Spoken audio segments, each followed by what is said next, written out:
Hello, boys and girls, and hi, guys that are home on quarantine. I'm really sorry that you can't be here with us, but I didn't want to leave you alone to read your new book. So I decided to go ahead and stream myself reading it. So you're getting me on Sunday night in my office at home. It's not a great setup, but it'll work. And I want to read to you part of the book Washed Up so that you have my voice reading this book to you as you are at home trying to read it for yourself during quarantine. So I'm going to go ahead and get started. Obviously, the cover page. We have the table of contents as we do in all stories. And I'm going to start with page 4, and hopefully you can follow along. Today, we're only going to read pages 4 to 11. So I'll read those to you. And then again, you follow along in your book that you have at home so that you can do the activities after this. So here we go. Chapter 1. This is the Indian Ocean's best kept secret.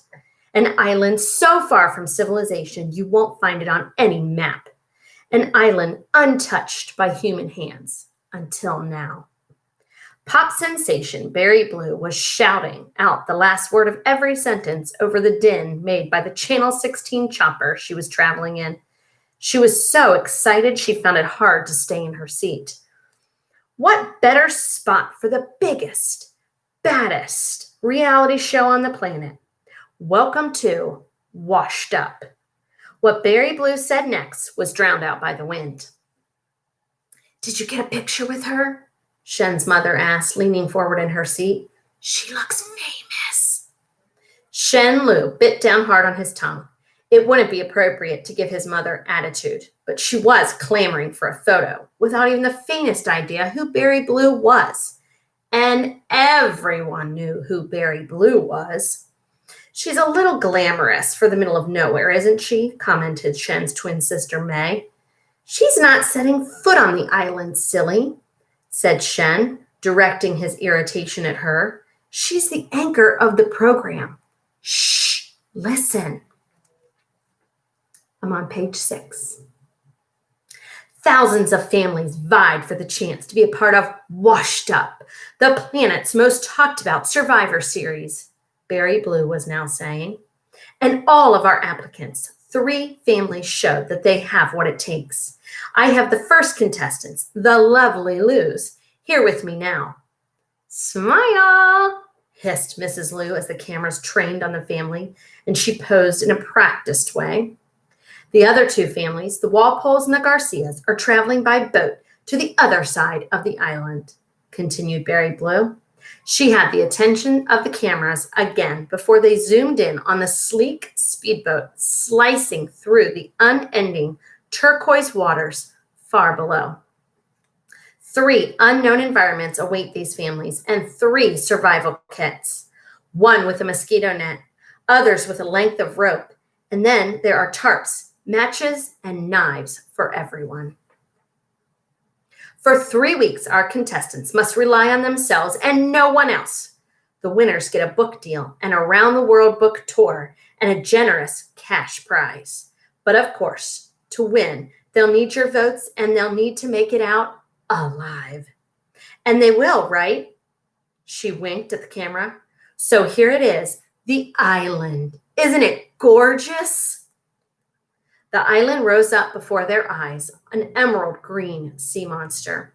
There was a golden strip of sandy beach, a mountain wreathed in mist, and a lush jungle. Shen and May gasped. The island is the ultimate survival challenge for our contestants, said Barry Blue, batting her eyelashes at the helicopter dipped lower. Adapt, win votes, win the contest. Don't, and who knows what might happen.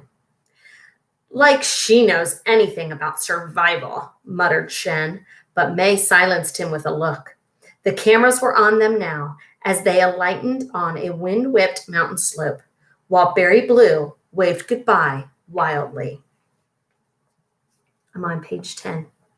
You'd better watch what you say, whispered May, as both children took in the flying cameras orbiting the island. Because we're on TV from now until we leave. Well, I was only about to say that down there it looks like a tropical paradise, cried Shen, his eyes dazzled by the sweep of ocean far below the mountain, the sun glinting off the waves. Down below, fresh off the speedboat, Mr. Walpole was about to say the same thing, but his wife beat him to it. Sun, sand, sea, she exclaimed. There's nothing like the simple pleasures in life. Oliver rolled his eyes. His parents vacationed at fancy hotels that had room service, not only for dining, but also for treatments, pillows, and towels. What did they know about simple? The speedboat turned away with the Garcias still on board, bound for the coastal mangroves. The Garcias watched the Walpoles hot-footing the sliver-thin strip of sand, searing in the midday sun toward the cool shade of the rainforest.